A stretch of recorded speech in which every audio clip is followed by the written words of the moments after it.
ಕ್ಷೇತ್ರದ ಎಲ್ಲ ನನ್ನ ಪ್ರೀತಿಯ ಸಹೋದರ ಸಹೋದರಿಯರ ವೇದಿಕೆ ಮೇಲೆ ಆಸೀನರಾಗಿರುವಂತಹ ಕೋಲಾರ ಲೋಕಸಭಾ ಕ್ಷೇತ್ರದ ಅಭ್ಯರ್ಥಿಗಳು, ಕಾಂಗ್ರೆಸ್ನ ಯುವ ನಾಯಕರು, ಹಾಲಿ ಬೆಂಗಳೂರು ಸೆಂಟ್ರಲ್ ಲೋಕಸಭಾ ಕ್ಷೇತ್ರದ ಕಾಂಗ್ರೆಸ್ನ ಡಿಸ್ಟ್ರಿಕ್ಟ್ ಕಾಂಗ್ರೆಸ್ ಅಧ್ಯಕ್ಷರಾದ ಯುವ ನಾಯಕರು ಆದ ಗೌತಮ್ ರವರೇ, ಚಿಕ್ಕಬಳ್ಳಾಪುರ ಕ್ಷೇತ್ರದ ಉಸ್ತುವಾರಿ ಸಚಿವರು, ಚಿಂತಾಮಣಿ ಕ್ಷೇತ್ರದ ಶಾಸಕರು, ನಿಮ್ಮೆಲ್ಲರ ನಾಯಕರಾದ ಡಾಕ್ಟರ್ ಸುಧಾಕರ್ ಅವರೇ, ಮುಖ್ಯಮಂತ್ರಿಗಳ ರಾಜಕೀಯ ಕಾರ್ಯದರ್ಶಿಗಳು, ಎಂಎಲ್ಸಿಗಳಾದ ನಜೀರ್ ಅಹಮದ್ ಅಣ್ಣನವರೇ, ಮುಳಬಾಗಿಲಿನ ಹಾಗೂ ಕೋಲಾರ ಎರಡೂ ಕ್ಷೇತ್ರಗಳ ಶಾಸಕರು,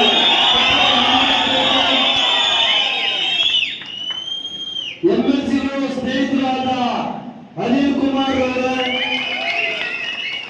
ಜಿಲ್ಲಾ ಕಾಂಗ್ರೆಸ್ನ ಅಧ್ಯಕ್ಷರೇ, ಬ್ಲಾಕ್ ಕಾಂಗ್ರೆಸ್ನ ಅಧ್ಯಕ್ಷರೇ, ಇದಕ್ಕಿಂತ ಎಲ್ಲ ಮುಖ್ಯವಾಗಿ ಮುಳಬಾಗಿಲಿನ ನಮ್ಮ ಕಾಂಗ್ರೆಸ್ ಪಕ್ಷದ ಕಳೆದ ಸಾರಿ ಅಭ್ಯರ್ಥಿ ಸ್ನೇಹಿತರು ಹಾಗೂ ಅಲಂಗೂರು ಶಿವಣ್ಣನವರೇ, ವೇದಿಕೆ ಮೇಲೆ ಆಸೀನರಾಗಿರುವಂತಹ ಎಲ್ಲ ನನ್ನ ಪ್ರೀತಿಯ ಸಹೋದರ ಸಹೋದರರೇ, ಮಹಿಳಾ ಘಟಕದ ಅಧ್ಯಕ್ಷರೇ, ಪದಾಧಿಕಾರಿಗಳೇ, ಬ್ಲಾಕ್ ಕಾಂಗ್ರೆಸ್ನ ಅಧ್ಯಕ್ಷಗಳೇ, ಪದಾಧಿಕಾರಿಗಳೇ, ಕಾಂಗ್ರೆಸ್ ಪಕ್ಷದ ಮುಂಚೂಣಿ ಘಟಕದ ಎಲ್ಲ ಪದಾಧಿಕಾರಿಗಳೇ, ಎಲ್ಲ ಸದಸ್ಯರುಗಳೇ, ಎಲ್ಲ ಪ್ರೀತಿಯ ಸ್ನೇಹಿತರೆ, ಇವತ್ತು ವಿದ್ಯುಕ್ತವಾಗಿ ಕಾಂಗ್ರೆಸ್ ಪಕ್ಷದ ಅಭ್ಯರ್ಥಿಯಾದ ಗೌತಮ್ ಕುಮಾರ್ ಅವರನ್ನ ಮುಳಬಾಗಿಲಿನ ದೇವಸ್ಥಾನದ ಗಣೇಶ ಮೂರ್ತಿಯ ದೇವಸ್ಥಾನದ ಮುಂಭಾಗದಲ್ಲಿ ಪೂಜೆಯನ್ನ ಅರ್ಪಿಸಿ ವಿದ್ಯುಕ್ತವಾಗಿ ನಾವಿವತ್ತು ಚಾಲನೆಯನ್ನ ಮಾಡ್ತಾ ಇದ್ದೇವೆ. ಮುಳಬಾಗಿಲಿನಲ್ಲಿ ಪೂಜೆ ಮಾಡಿ, ಗಣೇಶನ ದೇವಸ್ಥಾನದಲ್ಲಿ ಪೂಜೆ ಮಾಡಿ ಹೋದ್ರೆ ಇಡೀ ರಾಜ್ಯದಲ್ಲಿ ಕಾಂಗ್ರೆಸ್ ಪಕ್ಷಕ್ಕೆ ಅಭೂತಪೂರ್ವವಾದ ಗೆಲುವು ತಂದುಕೊಡುತ್ತದೆ ಅಂತ ಹೇಳಿ ಬಹಳ ಪ್ರಚಲಿತವಾದ ಮಾತು. ಅದೇ ತರ ಕೋಲಾರ ಲೋಕಸಭಾ ಕ್ಷೇತ್ರದ ಅಭ್ಯರ್ಥಿ ನಿಮ್ಮೆಲ್ಲರ ಪ್ರೀತಿಯ ಗೌತಮ್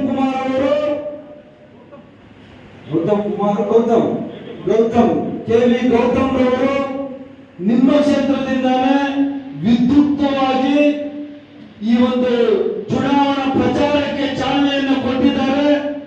ಅತ್ಯಧಿಕ ಮತಗಳಿಂದ ಕೋಲಾರ ಕ್ಷೇತ್ರದಲ್ಲಿ ಗೆಲ್ಲುವುದರಲ್ಲಿ ಯಾವುದೇ ಅನುಮಾನ ಇಲ್ಲ. ಅದರಲ್ಲೂ ವಿಶೇಷವಾಗಿ ಮುಳಬಾಗಿಲಿನ ಕ್ಷೇತ್ರದಲ್ಲಿ ನೀವು ಗೌತಮ್ ರವರ ಕೈಯನ್ನು ಹಿಡಿಬೇಕು. ಗೌತಮ್ ರವರಿಗೆ ನಿಮ್ಮ ಆಶೀರ್ವಾದ ಇರಬೇಕು. ಕರ್ನಾಟಕದಲ್ಲಿ ಕಾಂಗ್ರೆಸ್ ಪಕ್ಷ ಕಳೆದ 10 ತಿಂಗಳಿಂದ ಕೈಗೊಂಡಂತಹ ಜನಪರ ಯೋಜನೆಗಳು ನಿಮಗೆ ಗೊತ್ತಿರುವಂತದ್ದು. ಸಿದ್ದರಾಮಯ್ಯ ಅವರ ನೇತೃತ್ವದ ಸರ್ಕಾರ ಪ್ರತಿ ವರ್ಷ 5 ಯೋಜನೆಗಳನ್ನು ಮಾಡ್ತೀವಿ ಅಂತ ಹೇಳಿ ಚುನಾವಣೆಗೆ ಮುಂಚೆ ನಾವು ಆಶ್ವಾಸನೆಯನ್ನು ಕೊಟ್ಟಿದ್ವಿ. ಆ ಆಶ್ವಾಸನೆಯನ್ನು ನಂಬಿ ಇಡೀ ರಾಜ್ಯದ ಜನತೆ 136 ಸೀಟುಗಳನ್ನ ಗೆಲ್ಲಿಸಿಕೊಟ್ಟಿದೆ. ಸ್ವಲ್ಪ ನಮ್ಮ ಆದಿನಾರಾಯಣಗೆ ಸ್ವಲ್ಪ ಮುಳಬಾಗಿಲಲ್ಲಿ ಹೆಚ್ಚು ಕಡಿಮೆ ಆಯಿತು. ಆದರೆ ಮುಂದಿನ ದಿವಸಗಳಲ್ಲಿ ಈ ಕ್ಷೇತ್ರದಲ್ಲಿ ಅತ್ಯಧಿಕ ಮತಗಳಿಂದ ನೀವು ಆದಿನಾರಾಯಣ ಗೆಲ್ಲಿಸಿಕೊಟ್ಟಿದೆ.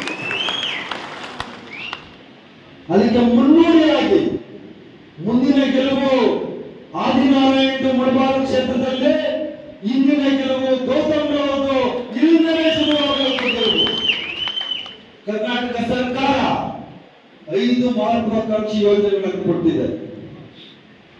ಪ್ರತಿಯೊಂದು ಹೆಣ್ಣು ಮಗಳಿಗೆ 2,000 ರೂಪಾಯಿ ಪ್ರತಿ ತಿಂಗಳು ಕೊಡ್ತದೆ.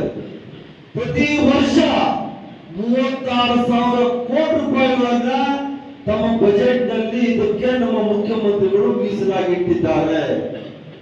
ಇಡೀ ರಾಜ್ಯದ ಹೆಣ್ಮಕ್ಳು ಎಲ್ಲಿ ಬೇಕಾದ್ರೂ ಬಸ್ಸಲ್ಲಿ ಫ್ರೀ ಆಗಿ ಓಡಾಡಬಹುದು. ಅದಕ್ಕೆ 11,000 ಕೋಟಿಗಳನ್ನ ಮೀಸಲಾಗಿಟ್ಟಿದ್ದಾರೆ. ಈ ರಾಜ್ಯದ 94% ಜನ ವಿದ್ಯುತ್ ಬಿಲ್ ಅನ್ನ ಕಟ್ಟಬೇಕಾಗಿಲ್ಲ. ಕಳೆದ 10 ತಿಂಗಳಿಂದ ಯಾರು ವಿದ್ಯುತ್ ಬಿಲ್ ಕಟ್ಟಬೇಕಾಗಿಲ್ಲ. 200 ಯೂನಿಟ್ ವರೆಗಿನ ವಿದ್ಯುತ್ ಅನ್ನ ಫ್ರೀ ಆಗಿ ಕೊಡ್ತಾ ಇದ್ದಾರೆ. ಕೊಡ್ತಾ ಇದ್ದಾರೆ ಇಲ್ವೋ? 94%. ಪ್ರತಿಯೊಂದು ಕುಟುಂಬದ ಪ್ರತಿ ವ್ಯಕ್ತಿಗೆ 5 ಕೆಜಿ ಅಕ್ಕಿ ಫ್ರೀ, ಇನ್ನು 5 ಕೆಜಿ ದುಡ್ಡು. 5 ಕೆಜಿ ದುಡ್ಡು ಕೊಟ್ಬಿಡ್ತಾರೆ ಅನ್ನೋದು ಅವರು ಕನ್ಸಲ್ ಸಹ ನೆನ್ಸ್ಕೊಂಡಿರ್ಲಿಲ್ಲ ಬಿಜೆಪಿಯವರು. ನಾವು ದುಡ್ಡು ಕಟ್ಟಿದ್ರು ಸಹ ಅಕ್ಕಿ ಕೊಡಲ್ಲ ಅಂತ ಬಿಜೆಪಿಯವರು ಯಾಮಾರಿಸ್ಬಿಟ್ರು ನಮ್ಮ ಸರ್ಕಾರಕ್ಕೆ. ಒಂದು ಅಗ್ರಿಮೆಂಟ್ ಮಾಡಿಕೊಟ್ಟಿದ್ರು. ಆದ್ರೆ ಅವರು ಚುನಾವಣೆ ಮಾಡಿ ಅಕ್ಕಿ ಕೊಡಲ್ಲ ಅಂತ ಹೇಳಿದಾಗ 15 ಬಜೆಟ್ಗಳನ್ನು ಮಂಡಿಸಿರುವಂತ ಮುಖ್ಯಮಂತ್ರಿ ಸಿದ್ದರಾಮಯ್ಯನವರು. ಇವರು ಚಾಪೆ ಕನ್ನಡ ಎನ್ನುವುದ್ರೆ ರಂಗೋಲಿ ಕನ್ನಡ ಯಾವ ತರ ನುಗ್ಗೋದು ಅಂತ ಸಿದ್ದರಾಮಯ್ಯ ಗೊತ್ತು. ಯೋಚನೆ ಮಾಡುವಾಗ ಅಕ್ಕಿ ದುಡ್ಡ ಜನಗಳು ಕೊಡ್ತೀನಿ ಅಂತ ಹೇಳ್ಬಿಟ್ಟು ಪ್ರತಿ ತಿಂಗಳು ಅವರ ಅಕೌಂಟ್ಗಳಿಗೆ ಅಕ್ಕಿ ದುಡ್ಡನ್ನು ಹಾಕ್ತಾವ್ರೆ ಇಲ್ಲೋ? ಅದೇ ತರ ಡಿಗ್ರಿ ಓದಿದವರಿಗೆ 3,000 ರೂಪಾಯಿ, ಡಿಪ್ಲೊಮಾ ಓದಿದವರಿಗೆ 1,500 ರೂಪಾಯಿ ಕೊಡ್ತಾರೆ. ಈ ಎಲ್ಲ 5 ಯೋಜನೆಗಳಿಗೆ ಪ್ರತಿ ವರ್ಷ ಕರ್ನಾಟಕ ಕಾಂಗ್ರೆಸ್ ಸರ್ಕಾರ 67,000 ಕೋಟಿ ರೂಪಾಯಿಗಳನ್ನು ಖರ್ಚು ಮಾಡ್ತಾ ಇದೆ. ಇಡೀ ಪ್ರಪಂಚದಲ್ಲಿ ಯಾರು ಕೊಡದಂತ ಯೋಜನೆಗಳನ್ನ ಕೊಟ್ಟಂತ ಏಕೈಕ ಸರ್ಕಾರ ಯಾವುದಾದ್ರೂ ಇದ್ರೆ ಅದು ಕಾಂಗ್ರೆಸ್ ಸರ್ಕಾರ, ಸನ್ಮಾನ್ಯ ಸಿದ್ದರಾಮಯ್ಯನವರ ಸರ್ಕಾರ ಅಂತ ಹೇಳಿಕ್ಕೆ ನನಗೆ ಬಹಳಷ್ಟು ಹೆಮ್ಮೆ ಅನಿಸುತ್ತೆ. ನಿಮ್ಮೆಲ್ಲರ ಆಶೀರ್ವಾದ, ನಿಮ್ಮೆಲ್ಲರ ಪ್ರೀತಿ ಇದೇ ತರ ಇದೆ. ಕಿಕ್ಕಿರಿದು ಜನ ಸೇರಿದ್ದೀವಿ. ಕೇವಲ ಒಂದೇ ದಿನ ನಾವು ಎಲ್ಲಿ ಆದಿ ಮತ್ತು ಮಂಜುಗೆ ನಾವು ಟಾಸ್ಕ್ ಕೊಟ್ಟು ಒಂದೇ ದಿನದಲ್ಲಿ ಪೂಜೆ ರೆಡಿ ಮಾಡಬೇಕು ಅಂತ. ಒಂದು 200-300 ಜನ ಸೇರಿಸ್ರಿ ಅಂತ ಹೇಳಿದ್ರೆ ಇಲ್ಲಿ ನೋಡಿದ್ರೆ 1,000 ಜನಕ್ಕೂ ಹೆಚ್ಚು ಜನ ಸೇರಿಸ್ಬಿಟ್ಟಿದೆ. ಏನ್ ಅಧ್ಯಕ್ಷರ? ನಮ್ಮ ಗೌರವ ಹೇಳ್ತಾವ್ರೆ ಎಲ್ಲ ನೋಡಲು ಗೊತ್ತಾಗ್ತದೆ ಅಧ್ಯಕ್ಷರ 100%. ಮತ್ತೆ ಅಧ್ಯಕ್ಷರು ನನಗೆ ಕೆಲವೊಂದು ವಿಷಯಗಳನ್ನ ಹೇಳಿದ್ದಾರೆ. ಚುನಾವಣಾ ಸಮಯ ಅದು ಹೇಳಕ್ ಬರಲ್ಲ. ಮುಂದಿನ ದಿವಸಗಳಲ್ಲಿ ನೀವೇನು ನಿಮ್ಮ ಬೇಡಿಕೆಗಳಿದ್ದಾವೆ ಎಲ್ಲ ಬೇಡಿಕೆಗಳನ್ನು ಈಡೇರಿಸುವಂತ ಕೆಲಸ ನಾನು ಉಸ್ತುವಾರಿ ಸಚಿವನಾಗಿ ಮಾಡ್ತೀನಿ ಅಂತ ನಿಮ್ಮೆಲ್ಲರ ಆಶೀರ್ವಾದ, ನಿಮ್ಮೆಲ್ಲರ ಪ್ರೀತಿ ಗೌತಮ್ ಮೇಲೆ ಇರಲಿ, ಕಾಂಗ್ರೆಸ್ ಪಕ್ಷದ ಮೇಲೆ ಇರಲಿ. ಇವತ್ತು ನಾವು ಮುಂಚೆನೆ ಚುನಾವಣೆ ಮುಂಚೆ ಹೇಳ್ತಾ ಇದ್ವಿ, ಈ ಎ ಟೀಮ್ ಬಂದು ಬಿಜೆಪಿ, ಬಿ ಟೀಮ್ ಬಂದು ಜೆಡಿಎಸ್. ಅವ್ರು ಚುನಾವಣೆ ಮುಂಚೆಗೆ ಅವರು ಗಠಬಂಧನ ಮಾಡ್ಕೊಂಡು ಅಡ್ಜಸ್ಟ್ಮೆಂಟ್ ಪಾಲಿಟಿಕ್ಸ್ ಮಾಡ್ಕೊಂಡಿದ್ರು. ಅಡ್ಜಸ್ಟ್ಮೆಂಟ್ ಪಾಲಿಟಿಕ್ಸ್ ಯಾರು ಜನ ನಂಬಿದ್ರು ಆ 136 ಜನ ಸೀಟು ಗೆಲ್ಲಿಸ್ಕೊಟ್ರು. ಆದ್ರೆ ಯಾರು ನಂಬಿದ್ರು ಅದು ಸ್ವಲ್ಪ ನಮ್ಗೆ ಗೆಲ್ಲಿಸ್ಕೊಟ್ರು. ಈಗ ಅವ್ರದ್ದು ನಿಜ ಬಣ್ಣ ಬಯಲಾಗೋಗೈತೆ. ಬಿಜೆಪಿ ಜೆಡಿಎಸ್ ಒಂದೇ ನಾಣ್ಯದ 2 ಮುಖಗಳು. ಒಂದೇ ನಾಣ್ಯದ 2 ಮುಖಗಳು. ಈ ದೇಶದಲ್ಲಿ ಇವತ್ತು ಬಿಜೆಪಿ ಅವರಿಗೆ ಏನೂ ಇಲ್ಲ ವಿಚಾರ ಮಾತಾಡ್ಲಿಕ್ಕೆ. ಬರೀ ಹಿಂದೂ ಮುಸ್ಲಿಂ ಜಾತಿ ಜನಾಂಗಗಳ ಮಧ್ಯದಲ್ಲಿ ತಂದಿಟ್ಟು ರಾಜಕಾರಣ ಮಾಡ್ತಾ ಇರುವಂತ ದುಷ್ಟ ಶಕ್ತಿಗಳನ್ನ ನೀವೆಲ್ಲ ದೂರ ಇಡಬೇಕಾಗ್ತದೆ. ಇಂಥ ದುಷ್ಟರ ಪಕ್ಷಗಳನ್ನ ನೀವು ದೂರ ಇಡಬೇಕಾಗ್ತದೆ.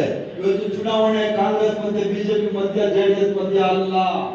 ಚುನಾವಣೆ ಇರೋದು ಈ ದೇಶದ ರಕ್ಷಣೆಯ ಬಗ್ಗೆ, ಈ ದೇಶವನ್ನ ಇಬ್ಬಾಗವನ್ನಾಗಿ ಮಾಡಲು ಹೊರಟಿರುವ ಈ ಬಿಜೆಪಿ ಮತ್ತು ಜೆಡಿಎಸ್ ನ ಸೋಲಿಸೋದ್ರ ಬಗ್ಗೆ. ಈ ಚುನಾವಣೆ ಬಡವರು ಮತ್ತು ಶ್ರೀಮಂತರ ವಿರುದ್ಧ, ಪರವಾಗಿರೋದೆಲ್ಲ ಬಿಜೆಪಿಯವರು, ಬಡವರ ಪರವಾಗಿ ನಿಲ್ಲೋದು ಕಾಂಗ್ರೆಸ್ ಪಕ್ಷ. ಈ ಜೆಡಿಎಸ್ ಬಿಜೆಪಿ ಇದೇ ತರ ಇದ್ರೆ ಈ ದೇಶವನ್ನ ಛಿದ್ರ ಮಾಡಾಕ್ತಾರೆ. ಇನ್ನೊಂದು ಅಫ್ಘಾನಿಸ್ತಾನ, ಇನ್ನೊಂದು ಪಾಕಿಸ್ತಾನ ಮಾಡಾಕ್ತಾರೆ. ತಿನ್ನೋ ಊಟ ಇಲ್ಲ ಅಲ್ಲಿ, ನಾವೆಲ್ಲ ಇವತ್ತು ಸಂಪತ್ಭರಿತವಾಗಿ ನಾವೆಲ್ಲ ಆರಾಮಾಗಿ ಹಿಂದೂಗಳು, ಮುಸಲ್ಮಾನರು, ಕ್ರಿಶ್ಚಿಯನ್ಸ್ ನಾವೆಲ್ಲ ಅಣ್ಣ ತಮ್ಮಂದಿರ ಈ ದೇಶದಲ್ಲಿ ಜೀವನ ಮಾಡ್ತಾ ಇದ್ದೀವಿ. ಯಾರಿಗೂ ಜಗಳ ಬೇಕಾಗಿಲ್ಲ. ಈ ದೇಶದ ಯಾವುದೇ ಸಾಮಾನ್ಯ ನಾಗರಿಕರಿಗೆ ಜಗಳ ಬೇಕಾಗಿಲ್ಲ. ಜಗಳ ಬೇಕಾಗಿರೋದು ಬಿಜೆಪಿಯವರಿಗೆ, ಈ ಜೆಡಿಎಸ್. ಅದರ ವಿರುದ್ಧವಾಗಿ ನಮ್ಮ ಚುನಾವಣೆ. ಈ ದೇಶದ ಪ್ರಜಾಪ್ರಭುತ್ವ ಉಳಿಬೇಕು ಅಂದ್ರೆ ನೀವೆಲ್ಲ ಕಾಂಗ್ರೆಸ್ ಪಕ್ಷವನ್ನು ಬೆಂಬಲಿಸಬೇಕು. ಇಂಥ ಸುಶಿಕ್ಷಿತ ವ್ಯಕ್ತಿ, ಒಳ್ಳೆಯ ಮನೆತನದಿಂದ ಬಂದವರು, ಯೂತ್ ಕಾಂಗ್ರೆಸ್ ಇಂದ ಹಿಡಿದು, ಮೇನ್ ಕಾಂಗ್ರೆಸ್ ಇಂದ ಹಿಡಿದು, NSI ಇಂದ ಹಿಡಿದು ಕಾಂಗ್ರೆಸ್ ಪಕ್ಷದಲ್ಲಿ ಕೆಲಸ ಮಾಡಿದವರು. ಅವ್ರ ತಂದೆ ಸಹ ಬೆಂಗಳೂರು ನಗರದ ಮೇಯರ್ ಆಗಿದ್ದವರು. ಅಂತ ಒಳ್ಳೆಯ ವ್ಯಕ್ತಿಯನ್ನ ನಿಮ್ಗೆ ಇವತ್ತು ಅಭ್ಯರ್ಥಿಯನ್ನಾಗಿ ಕಾಂಗ್ರೆಸ್ ಪಕ್ಷ ಕೊಟ್ಟಿದೆ.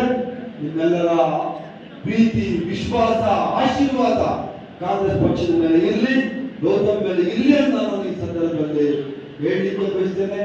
ದೇಶ ಒಡೆಯೋರಿಗೆ ನೀವು ಸಪೋರ್ಟ್ ಮಾಡಬೇಡಿ. ದೇಶ ಒಡೆಯೋರಿಗೆ ಸಪೋರ್ಟ್ ಮಾಡಬೇಡಿ. ಶ್ರೀಮಂತ ಪರವಾಗಿರುವಂತ ಪಕ್ಷಗಳಿಗೆ ನೀವು ಸಪೋರ್ಟ್ ಮಾಡಬೇಡಿ. ಇಡೀ ದೇಶದ ಸಂಪತ್ತು ಕೊಳ್ಳೆ ಹೊಡಿತಾರೆ ಅಂತ ಬಿಜೆಪಿ ಅವರು 4-5 ಜನ ಶ್ರೀಮಂತರು ಇಟ್ಕೊಂಡು ಅವ್ರಿಗೆ ಸಪೋರ್ಟ್ ಮಾಡ್ತಾರೆ. ಒಂದು ವರ್ಷಕ್ಕೆ 10 ಲಕ್ಷ ಕೋಟಿ ರೂಪಾಯಿಗಳ ಇನ್ಕಮ್ ಟ್ಯಾಕ್ಸ್ ಅನ್ನ ಕೇವಲ 5 ಜನಕ್ಕೆ, ಅಂಬಾನಿ, ಅದಾನಿ ಇಂದ 5 ಜನಕ್ಕೆ ಇನ್ಕಮ್ ಟ್ಯಾಕ್ಸ್ ಎಕ್ಸಂಪ್ಷನ್. ಬಡವರು ದುಡ್ಡು ಕೊಳ್ಳೆ ಹೊಡೆಯೋದು, ಸರ್ಕಾರಕ್ಕೆ ಇನ್ಕಮ್ ಟ್ಯಾಕ್ಸ್ ಎಕ್ಸಂಪ್ಷನ್ ಕೊಡೋದು. ಅವರಿಗೆ 30% ಇದ್ದಂತ ಇನ್ಕಮ್ ಟ್ಯಾಕ್ಸ್ ಇವತ್ತು 17% ಇಳಿಸಿದ್ದಾರೆ. 17%. ಬೇರೆ ಇವತ್ತು ಸಿದ್ದರಾಮಯ್ಯ ಈ ರಾಜ್ಯದ ಮುಖ್ಯಮಂತ್ರಿ ಆದ್ಮೇಲೆ ಯಾವುದೇ ಬಡವರು, ಈ ರಾಜ್ಯದ ಬಡವರು, ಮಧ್ಯಮ ವರ್ಗದವರು, ಯಾವುದೇ ಜಾತಿ ಆಗ್ಬೋದು, ಯಾವುದೇ ಜಾತಿ, ಒಕ್ಕಲಿಗ ಆಗ್ಬೋದು, schedule caste, schedule tribe, Muslim, ಕುರುಬರು, ಒಕ್ಕಲಿಗರು, ಲಿಂಗಾಯತರು, ಯಾರೇ ಆಗ್ಬೋದು, ಯಾವುದೇ ಬಡವರಿಗೆ ತೊಂದರೆ ಆಗಬಾರದು ಅಂತ ಹೇಳಿ ಪ್ರತಿ ಕುಟುಂಬಕ್ಕೆ ಪ್ರತಿ ತಿಂಗಳು 5,000 ರಿಂದ 6,000 ರೂಪಾಯಿ 5 ಯೋಜನೆ ಮುಖಾಂತರ ಹೋಗ್ತಾರೆ. ಕರೆಂಟ್ ಬಿಲ್ ಬಂದ್ರೆ ಭಯ ಬಿದ್ದುಬಿಡುತ್ತೆ. ಇವಾಗ ಆ ಸಮಸ್ಯೆ ಇಲ್ಲ. ಹೆಣ್ಮಕ್ಳು ಬಸ್ ಚಾರ್ಜ್ ಮೇಲೆ ಕೆಲಸಕ್ಕೆ ಹೋಗೋರು, ಈ ತಂದೆ ತಾಯಿ ನೋಡಕ್ ಹೋಗೋರು, ದೇವಸ್ಥಾನ ನೋಡಕ್ ಹೋಗೋರು, ತಿಂಗಳಿಗೆ 2-3 ಸಾವಿರ ರೂಪಾಯಿ ಖರ್ಚು ಮಾಡ್ತಾ ಇದ್ರು. ಆ ದುಡ್ಡೆಲ್ಲ ಉಳ್ಕೊಂಡೆ. ಗಂಡನ್ ಕೇಳುವಂತ ಸಮೂಹ ಇಲ್ಲ. ಐದು ಸ್ವಂತ ಖರ್ಚಿಗೆ ತಿಂಗಳಿಗೆ 2,000 ರೂಪಾಯಿ ಮನೆ ಯಜಮಾನಿ ಅಕೌಂಟ್ ಬಿದ್ದೋಯ್ತು. ಈ ತರ ಯೋಜನೆಗಳನ್ನ ಕೊಟ್ಟಂತ ಸರ್ಕಾರ ಅಂಡರ್ ಕರೆಂಟ್ ಐತೆ. ಇವತ್ತು ಜನರು ಈಚೆ ಹೇಳ್ತಾ ಇಲ್ಲ. ಕಾಂಗ್ರೆಸ್ ಬಗೆಗಿನ ಪ್ರೀತಿ, ಕಾಂಗ್ರೆಸ್ ಬಗೆಗಿನ ಅವ್ರ ವಿಶ್ವಾಸ 10 ಪಟ್ಟು ಜಾಸ್ತಿ ಆಗಿದೆ. ಹೇಳಿದಂತ ಮಾಡಿದ್ರಲ್ಲಪ್ಪ. 5 ಯೋಜನೆಗಳು ಸಾಮಾನ್ಯ ಆಗಿರಲಿಲ್ಲ. ಸಿದ್ದರಾಮಯ್ಯ ಅವರು ಈ ರಾಜ್ಯದ ಮುಖ್ಯಮಂತ್ರಿ ಆಗಿದ್ದರಿಂದ ಮಾತ್ರ ಈ ಯೋಜನೆಗಳು ನಿಮ್ಗೆಲ್ಲರಿಗೂ ಕೊಟ್ಟಿದ್ದಾರೆ. ಸಿದ್ದರಾಮಯ್ಯ ಅವರ ನೇತೃತ್ವದ ಸರ್ಕಾರ, DK ಶಿವಕುಮಾರ್ ಅವರ ನೇತೃತ್ವದ ಸರ್ಕಾರ ಯಾವತ್ತೂ ನಿಮಗೆ ಉಳಿತಾಯ ಬಯಸಿದೆ. ಅವರ ಸಂಪುಟದಲ್ಲಿ ಸಚಿವರಾಗಿರೋದಕ್ಕೆ ನನಗೆ ಮತ್ತು ಸುಧಾಕರ್ ಅವರಿಗೆ ಬಹಳ ಹೆಮ್ಮೆ ಆಗುತ್ತಿದೆ. ಇಂತಹ ದೊಡ್ಡ ವ್ಯಕ್ತಿಗಳ ಜೊತೆಯಲ್ಲಿ ಕೆಲಸ ಮಾಡುವಂತ ಅವಕಾಶ ನಮ್ಗೆ ಸಿಕ್ಕಿದಲ್ಲ, ಇದೇ ನಮ್ಗೆ ದೇವರು ಕೊಟ್ಟ ಸೌಭಾಗ್ಯ ಅಂತ ನಾವು ತಿಳ್ಕೊಂಡಿದ್ದೀವಿ. ನಿಮ್ಗಳ ಸೇವೆ ಮಾಡಲಿಕ್ಕೆ ನಾವು ಸದಾ ಸಿದ್ಧ ಇರ್ತೀವಿ. ಮಾನ್ಯ ಗೌತಮ್ ಕುಮಾರ್ ಅವರು ಯುವಕ, 48 ವರ್ಷ ನಿಮ್ ಜೊತೆ ಓಡಾಡಿ ಕೆಲಸ ಮಾಡಿ ಕೋಲಾರಕ್ಕೆ ಏನೇನು ಒಳ್ಳೆ ಕೆಲಸಗಳು ಆಗ್ಬೇಕು ಆ ಎಲ್ಲ ಕೆಲಸಗಳನ್ನ ನಾನು ಮತ್ತೆ ನಮ್ಮ ಗೌತಮ್ ರವರು ಮಾಡ್ತೀವಿ ಅಂತ ನಾನು ಈ ಸಂದರ್ಭದಲ್ಲಿ ಹೇಳಿ ಬಯಸ್ತೀನಿ. ಕಳಿಸ್ತಾರೆ ನಿಮ್ಮ ಬೊಗ್ಗೆ MP ಇಂದ ಬಂದು ನಿಮ್ಗೆ ಏನ್ ಮಾಡ್ತಾ ಇದ್ದ, ಯಾವಾಗೂ ಜಗಳ ತಂದಿಡೋದು, ಯಾವಾಗೂ ಜಗಳ ತಂದಿಡೋದು, ಮಾತು ಮುಂಚೆ ಬಾವುಟ ಇಡೋದು, ಮಾತು ಮುಂಚೆ ಹಿಂದೂ ಅನ್ನೋದು, ಮಾತು ಮುಂಚೆ ಮುಸ್ಲಿಂ ಅನ್ನೋದು, ಇದೆ ಜಗಳ ತಂದಿಟ್ಟು 5 ವರ್ಷ ತನಗಿದ್ದಂತಹ ಅವಕಾಶವನ್ನ ಹಾಳು ಮಾಡಿಕೊಂಡು ಬರೀ ಈ ಬಡ ರಾಜಕೀಯದಲ್ಲಿ ತೊಡಗಿ ಈ ಕೋಲಾರ ಕ್ಷೇತ್ರಕ್ಕೆ ಬರಬೇಕಾಗಿದ್ದಂತಹ ಈ ಸೆಂಟ್ರಲ್ ಫಂಡ್ಸ್ ಆಗಲಿ, MP ಲ್ಯಾಡ್ಸ್ ಆಗಲಿ ಎಲ್ಲ ಹಾಳು ಮಾಡ. ಈಗ ಅಂತ ಅವಕಾಶವನ್ನ ಇನ್ನೊಬ್ಬ JDS ಅಭ್ಯರ್ಥಿಗೆ ವೋಟ್ ಹಾಕ್ತೀನಿ. ಯಾಕಂದ್ರೆ ನೀವು ವೋಟ್ ಹಾಕ್ಸುವಂಥದ್ದು ಇಲ್ಲಿ ನೋಡು, ಒಬ್ಬೊಬ್ರು 5,000 ವೋಟ್ ಹಾಕ್ಸುವಂತ ಶಕ್ತಿ ಇದೆ. ಆದ್ರಿಂದ ಈ ಸುಮ್ಮನೆ ಇರ್ಲಿ. ಆದ್ರಿಂದ ನೀವು ಹೋಗಿ ಪ್ರತಿ ಹಳ್ಳಿಗೆ ನೀವು ಕಾಂಗ್ರೆಸ್ ಪರವಾಗಿ ನೀವು ಕ್ಯಾನ್ವಾಸ್ ಮಾಡಬೇಕಾಗ್ತದೆ. ವ್ಯವಸ್ಥಿತವಾಗಿ ಕ್ಯಾನ್ವಾಸ್ ಮಾಡಬೇಕು. ಪ್ರತಿ ಮನೆಗೆ ಹೋಗಿ ಅವರ ಮನವೊಲಿಸಿ, ಅವ್ರ ಕಾಂಗ್ರೆಸ್ ಇರಲಿ ಬೇರೆ ಪಕ್ಷಗಳಿರಲಿ, ಕಾಂಗ್ರೆಸ್ಗೆ ಯಾಕೆ ಮತ ಹಾಕಬೇಕು ಅಂತ ನೀವು ವಿವರಣೆ ಕೊಟ್ಟು ಅವರ ಮನವೊಲಿಸಿ ಈ ಸರಿ ಅತಿ ಹೆಚ್ಚು ಮತಗಳು ನಿಮ್ಮ ಮುಳುಬಾಗಿಲಿಂದನೇ ಆಗಬೇಕು ಅಂತ ನಾನು ಈ ಸಂದರ್ಭದಲ್ಲಿ ಕೈ ಜೋಡಿಸಿ ನಿಮಗೆ ಕೇಳಬೇಕಾದ್ರೆ ನಿಮ್ಮೆಲ್ಲರ ಆಶೀರ್ವಾದ ಕಾಂಗ್ರೆಸ್ ಪಕ್ಷದ ಮೇಲೆ ಇರಲಿ, ಗೌತಮ್ ಮೇಲೆ ಇರಲಿ ಅಂತ ಹೇಳಿ ಇವತ್ತಿನ ದಿವಸದಲ್ಲಿ ಇಷ್ಟು ದೊಡ್ಡ ಸಂಖ್ಯೆಯಲ್ಲಿ ಭಾಗವಹಿಸಿರೋದಕ್ಕೆ ನಮ್ಮ ಬ್ಲಾಕ್ ಕಾಂಗ್ರೆಸ್ನ ಅಧ್ಯಕ್ಷರುಗಳಿಗೆ, ಎಲ್ಲ ಮಹಿಳಾ ಘಟಕದ ಅಧ್ಯಕ್ಷರುಗಳಿಗೆ, ನಮ್ಮ ಆದಿನಾರಾಯಣ